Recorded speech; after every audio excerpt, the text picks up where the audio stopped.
Here we go. Digital Adele back with another Digital Adele Hoops podcast for you with my co-host Matt Hanifan. How you doing today, Matt? Doing good, man. I'm doing good. How about yourself?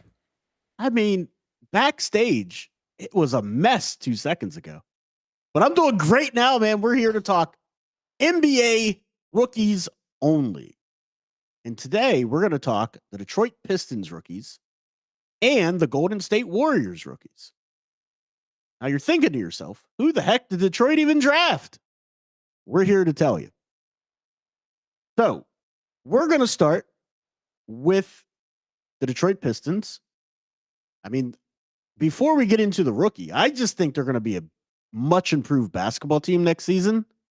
I think Cade is going to have a monster year, Cade Cunningham. But what are your thoughts on the Detroit Pistons selecting one Chaz Lanier out of Tennessee? I like Chaz a lot. I thought there was like he was kind of labeled as like a 3-point specialist, but I thought there was a little bit more to his game. Like I thought he was a decent, solid defender. It wasn't like great or outstanding, but I think he can hold up against NBA level competition. I thought there was some like mid-range, like pull-up jump shooting that I liked out of him. Like he would come around curls and whatnot when he was at Tennessee, and he was efficient in that area. He had a good release. He had a quick release. He was at least it seemed like from what I can recollect, he was always Right. on balance when he shot. And he was an efficient 3-point shooter when he was at Tennessee. Obviously, in summer league, it wasn't necessarily that. He shot just 34% from deep, Right. 34% from the floor. I expect there to be some improvement. Detroit is going to be someone they're going to need it. At least I feel like at some point throughout this next season, I'm with you. I think they're going to be, a better team, even though they were already very good last year. Um, but nevertheless, I do like Chaz a lot. I don't know if he starts. I've said this for a ton of players. I feel like I'm repeating myself. I don't think they start the season. I don't think he starts the season in the rotation. But Right. he's just like a capable 3-point shooter. I think there's some multi-level scoring pop there. He doesn't really do much else. He's not super disruptive defensively, but I think he can hold up long term at the NBA level. Maybe not in the short term, but I think in the long term, he's got like a stocky build. Like he's strong. He's not someone who's going to get pushed off their spot super easily. Like he already has like an NBA-ish level body already. And I think he'll continue to develop. Um, like I thought he was solid instinctually Right. at Tennessee, and I think that's something that will carry over. Even though he's not super disruptive, I think he kind of makes up for it in that way. But right now, he's going to be just looking to knock down as many open threes as he can, and I feel like he was more hit and miss during summer league than I would have liked to have seen from him.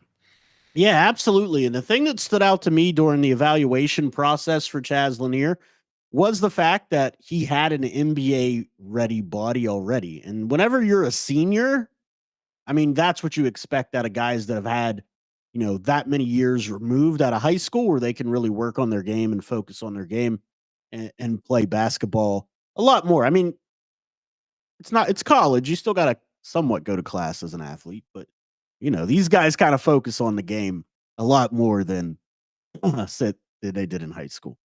But the NBA level body, the soft feathery touch from the outside, the ability to you know one dribble pull up and get into his jump shot, whether it be from the 3-point line, whether it be from the mid range. Like you said, there's not a lot of ball handling chops there, not a lot facilitating wise, and there's not a lot defensively. One fun fact: Chaz Lanier went 37th overall in the second round. Right, I had him 38th on my big board. There you go. Almost had it pegged. I want to say I had him in like the 30 to 35 range. Yeah, our boards, from what I can remember, were very similar. Like, not exact, but they were actually it actually ended up being very similar. I was just gonna say, yeah, most of it was like we were within a range for most of the players, and then there were some discrepancies. Like I had Kalkbrenner a lot higher than you did. I think you had Ulbrich a The lot higher than I infamous did. Kalkbrenner. That's right. Um, just so like there was some variance. I mean, there's going to be inevitable variance, especially once you get to the latter half of the first round and into the second. But I want to say Absolutely. ours was pretty close. Yeah, absolutely. I agree. And you want to talk about variance. The Golden State Warriors. I had Alex Tahui, 27th on my big board. 27th. Now, that's the only pick Detroit has, so we're moving. This is going to be a quick show rolling through these prospects. Yeah, we're rolling. But Alex Tahui, I actually really liked Alex Tahui. I scouted him probably 5 to 7 games, and I liked what I saw. And then he went to the NBA Combine, and I really liked what I saw. Like, he was able to handle, he was able to knock down shots, he was able to defend, rebound. He did a little bit of everything at the NBA Combine against those guys who all had a lot more publicity than he did coming into this process. And anytime I can throw a Lachlan Albrecht in there, it's just like Lachlan. Caught my eye, and it really solidified my evaluation that he belonged in those conversations. And then watching him in Summer League, I liked what he did in Summer League. It wasn't super efficient or anything eye-popping or anything like that, but you could see for where he was drafted, Alex Tahui was performing better than people expected. And by people, I'm talking about fans. I'm talking about, what we do, analyst. He performed better than what a lot of people thought.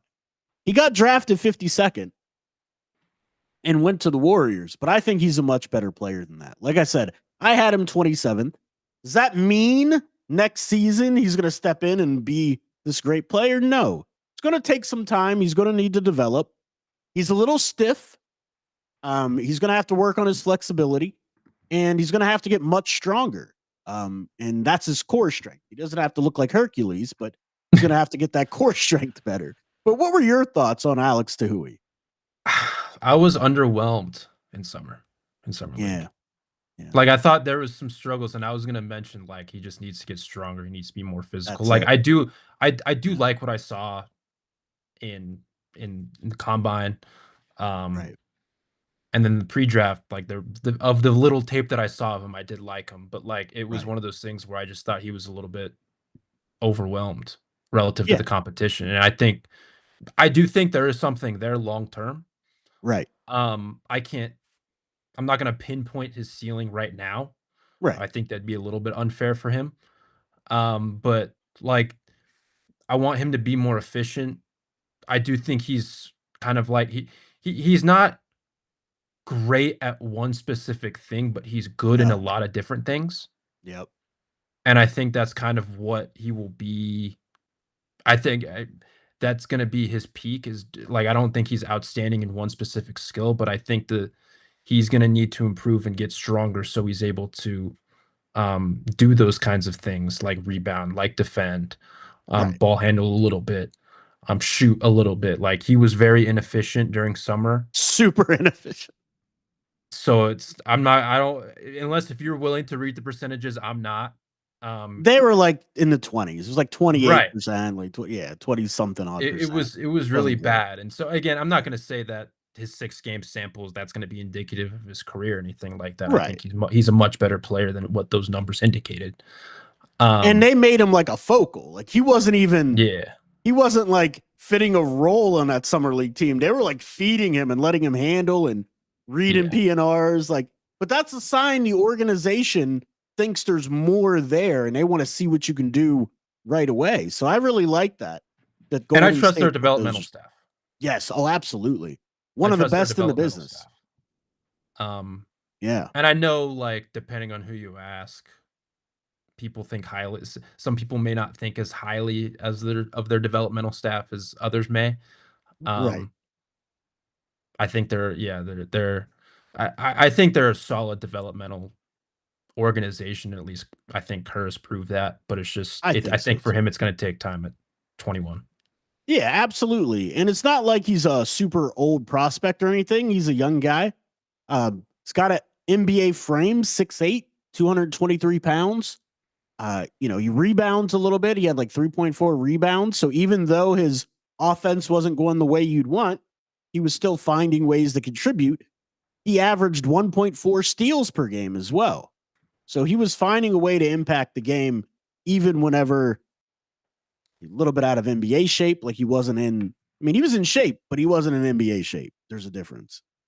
And so I think there's a lot more to his game, but it's just going to take some time and people are going to need to have a little patience with him. Is that fair? Yeah, he'll be in Santa Cruz. Santa Cruz. And You know what's funny about that?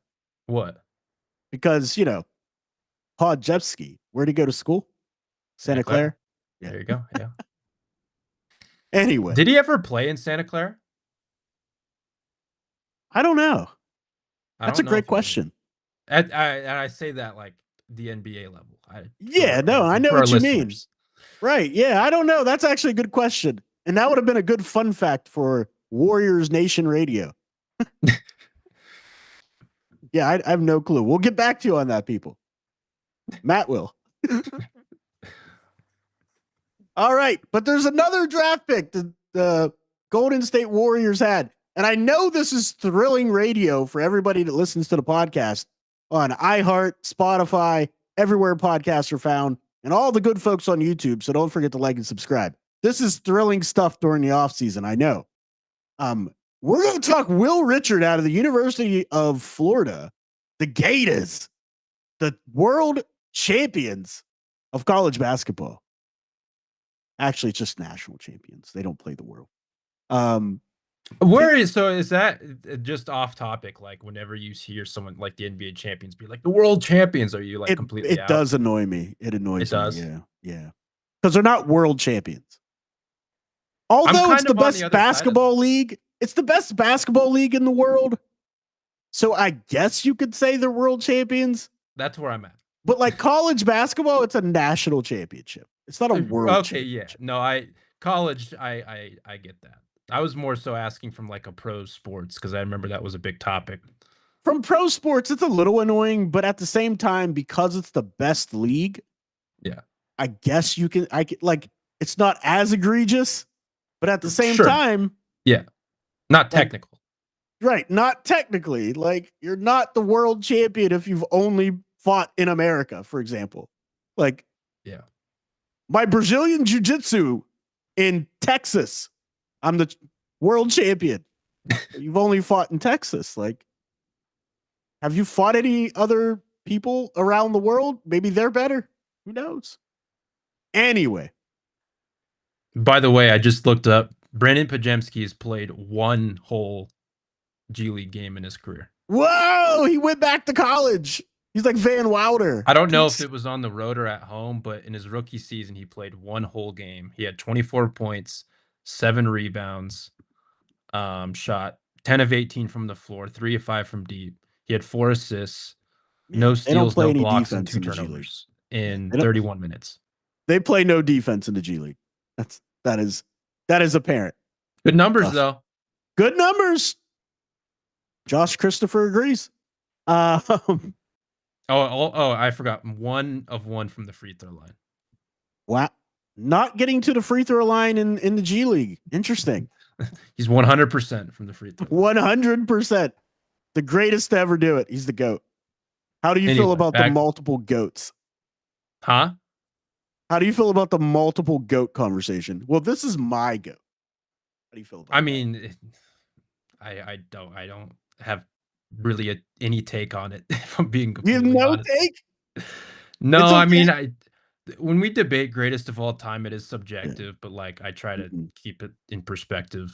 There's only one right answer, Matt Hanifan. No, there's not. Michael Jordan. That's it. The end. Period. Oh, for the NBA, maybe I have Jordan as my GOAT. No, I agree. It's a nuanced conversation, like, and especially across different sports, like football, for example. Correct. There's so many different things that need to happen to make a football team successful. So you're like, who's the greatest football player of all time? It could be Barry Sanders because he literally had no passing game, no quarterback, and no offense, Charlie Batch, you were good. I like you. Go Steelers. But he didn't have anything really around him, and he was the greatest running back of all time. 2,000 yards every time. He could be the greatest. Jerry Rice, they say, Jerry Rice is the greatest. But he also had like one of the greatest quarterbacks of all time throwing to him. Yeah. And it like in an innovative offense that like nobody was running at the time. So like football is super subjective. Basketball for me, and maybe it's because I'm so invested and emotionally close to it. it doesn't really even seem like an argument. Now, that's just You watched Jordan. I didn't. dude. But the thing is, and this is where people get on my last nerve, is not only did I watch Jordan, I mean, I was a watch him live. humongous LeBron fan, and I was rooting for that kid to be the successor of Michael Jordan. Like I was actively rooting for him. And I still think he's one of the greatest players of all time. I'm not saying that. I'm not like bashing LeBron. Right. But he's just not the GOAT. He's just not. But anyway, Will Richard. Yeah, Will Richard. Going from Not LeBron the James GOAT. to Will Richard. Not Only the GOAT. on... That's right. Definitively, I can tell you Will Richard is not the GOAT. At this moment, who knows? Will Richard has more national championships than LeBron, though. So he does. To keep in perspective. He does, and you should take that into the GOAT conversation next time you talk to your friends about it. Will Richard has more national championships than LeBron James in college. Man, anyway, so you're about to get this old man down the memory lane when LeBron had his first 25, 7 and like 7 game, which was the first game he ever played. And I was like, oh my God, this dude, he's going to be great. But one of the things that makes people great, you have to keep adding to your game every single year, every single summer. Mm-hmm. Eventually he got there and started doing that, right? Like eventually he did. But there's still holes in his game, man, people don't talk about. Like LeBron's handle for his size is excellent. It's a great handle. Is it as good as it could be? No. Like LeBron doesn't really have a move per se. You're like, oh, that's LeBron's move. He doesn't have one. What about like that dribble pull-up three-pointer where he like makes the jab step? Listen, like looks at the ball. You want to talk about one of the dumbest things I've ever heard of in my life is people using that as a move. I'm not calling him dumb. If it makes him focus more doing that and he's comfortable, it's cool. But to call that a move, he's just 6'8". Yeah. Well, I mean, he's also like never missed when he's done that. Like it feels like every single time. Has someone tracked that? He's never missed when he's done it. It feels like 100 for 100. All right, he's 100 for 100. That's right. It's his anime move. Yeah, it's over when he does that. That's right. No, I mean, I could talk about this every segment. I could talk about the nuances of what makes Michael Jordan the GOAT over LeBron James. Like, and we've watched a couple of games on playback of Michael Jordan in his older games, and you just look at the precision of what he does, and you look up and you're like, wait, how does he have 25 points already? Like, it wasn't even anything spectacular. He was so technically sound, but he also was spectacular. But he was so technically sound, he would just mid-range you to death. He would blow by you. He'd get steals and dunks and free throws and layups. And you're like, holy crap, he's got 50 points in a playoff game. It didn't even feel like it. He was getting double and triple teamed the whole game. But anyway. Freak athlete. Oh my God. Crazy. It's like Barry Sanders. You'll never see an athlete change directions with multiple parts of his body the way Barry Sanders did. Barry Sanders, half his body would be doing one thing and the other half would be doing another. And people were like, whoa, like flying out of the screen. I know we're completely off topic, and I promise to the audience we'll get back to Will Richard in a moment. I find it, I don't know if you've seen the football life of Barry Sanders, but it's absolutely always very funny to me how his dad was like, he's like the third greatest running back. Jim Brown's still better than this. Oh my God, dude, it's great. It's very funny. His dad's like, no, Jim Brown's still better. Like, so from the older people that I looked up to growing up, they told me the same thing. And what they said was, not only was he the fastest person on the field, he was the strongest human being they've ever seen. Like Jim or Barry? Jim Brown. Like there would be 5 people hanging on him, and he's still running full speed down the field as they like fall off him like bugs off your car. Like, yeah, they talk about Jim Brown like, yeah, like I talk about Michael Jordan. So like, they could be right. Michael Jordan tape is like a little blurry. Jim Brown tape is like black and white, and there hardly is any. Like I can't get an eval. I can't get an eval on Jim Brown. No, but I just find that very funny how his dad was just like, because usually, you hear your dad talk Yeah, about pump you in up a your way that's son. just like, oh yeah, he's the greatest. He's that. This Right. Jim Brown's dad is, or not Jim Brown's dad. Barry Sanders' dad is just like, nope. Nope. I'm staying firm. Jim It's Brown Jim is the Brown. great's. He's the third greatest running back ever. Right? But He Dad, said second or third. I I don't have no remember. team. My wide receivers are like janitors. What do you mean? I also find it funny. If I remember that correctly, I think his dad was also a diehard Oklahoma fan. Anyway, Anyway, back to anyway, Will Richard. we've got Will Richard. If you're listening to this, We apologize. I hope you know we mentioned you and Jim Brown and Michael Jordan. It's great And, company. and yeah, all in the same podcast. It's great company. I'm going to tweet that out after we're done. And Barry Sanders and Will Richard, we hold you in high regard. You were talked amongst Jim Brown, LeBron James, Michael Jordan, and Barry Sanders. Yeah, even though you were drafted 56th. Back to Will Richard. I mean, this is very anticlimactic for the audience. We're now turning back to Will Richard.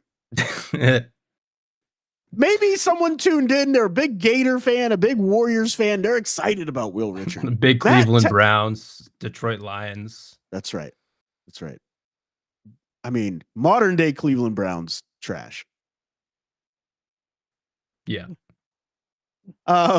Will Richard, go. He was so good in that national championship game. He was. Like, I can't get that out of my head whenever when I was, doing the evals pre-draft and whatnot. Like, he was excellent in that. Right. Now, he had 18 points. He was like 4 of 6, 4 of 7 from 3-point range. He was excellent in that game. I thought he was good in summer league too, especially relative, again, where we talked about like relative to his draft position. I know Definitely. The majority of these guys who were in summer league were undrafted or they're holdovers from their previous seasons with that same organization or different organization.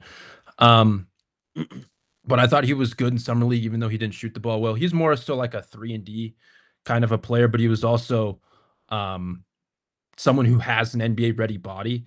And he was someone who like kind of similar to Chaz. Like I thought there was some, like he was solid defensively when he was at Florida. And I thought he was pretty disruptive during summer league.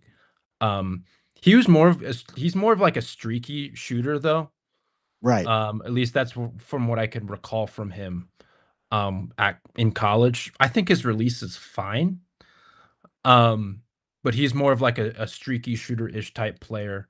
Again, he's another guy who just doesn't do a whole lot else outside of being like a strictly like 3-and-D ready prospect. I thought he was good instinctually at Florida.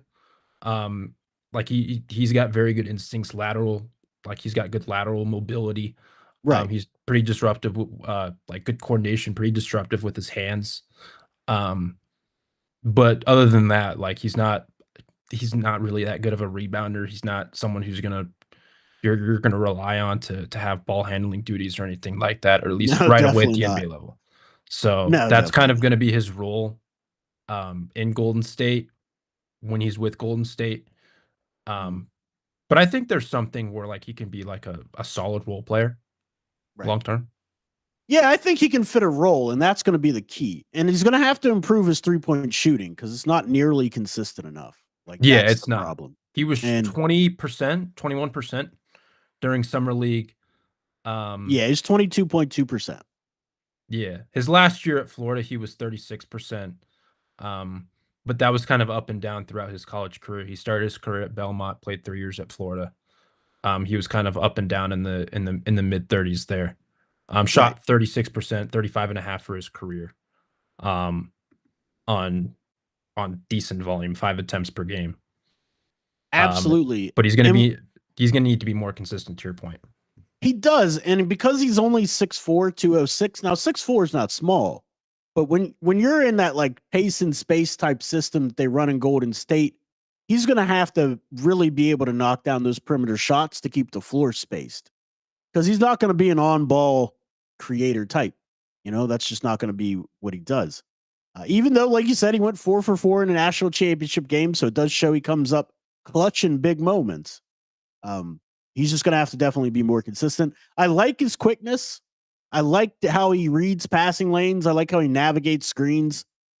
If he can really lean into that defense as well, he can find a role that way. But it's looking like he's going to Santa Clara as well. But really, that's it, Matt. Tell the people where they can find you, follow you, and get more of your work, man. One thing I want to add on the Golden State thing. Yeah. They only have 9 players on roster right now. Which is weird. Yeah. Really, really weird. And a lot of it is the Jonathan Kuminga. Like, they're still waiting whether it's a sign and trade, whether he comes back. Are you saying he comes to the Miami Heat? Jonathan Kuminga to the Miami Heat? No. Matt? No, I'm just kidding. And like there's plenty of guys like Horford, like D'Anthony Melton, like Gary Payton, who they're waiting to sign once that gets resolved. So I actually do wonder if any of these guys like get run at some point, just because how thin they're, but obviously, you know, that's not gonna last forever. I think there's gonna be players that they bring in that are gonna just play more right than these guys, obviously, at least at the start of the season. Anyway, you can find me at NPH_824_ on Twitter. You can find me at hothoops.com, vendettasportsmedia.com, mountainwestconnection.com, and I'm doing stuff for the Orlando Magic on SI. So congratulations, Matt Hanifan. Yeah, and then at least I'll be doing more Magic content, you know, during the season and whatnot. As well as playback.tv/5RSN, where we're gonna watch the Miami Heat probably be mediocre again. And you could find me at playback.tv/digital Adel Hoops. Right here, right now. And that's where you can find me. I'm Digital Adel anywhere on social media under that moniker, which also happens to be my name, not the digital part. And then on Instagram, there's a little underscore in the middle, digital_Adel. And that's our show for today. I hope you guys like it. Don't forget to like and subscribe. Listen on the podcast networks. We'll try to be better once the season starts. Appreciate you sticking with us as we go all around the mulberry bush talking about Barry Sanders and the GOATs. We'll see you next time.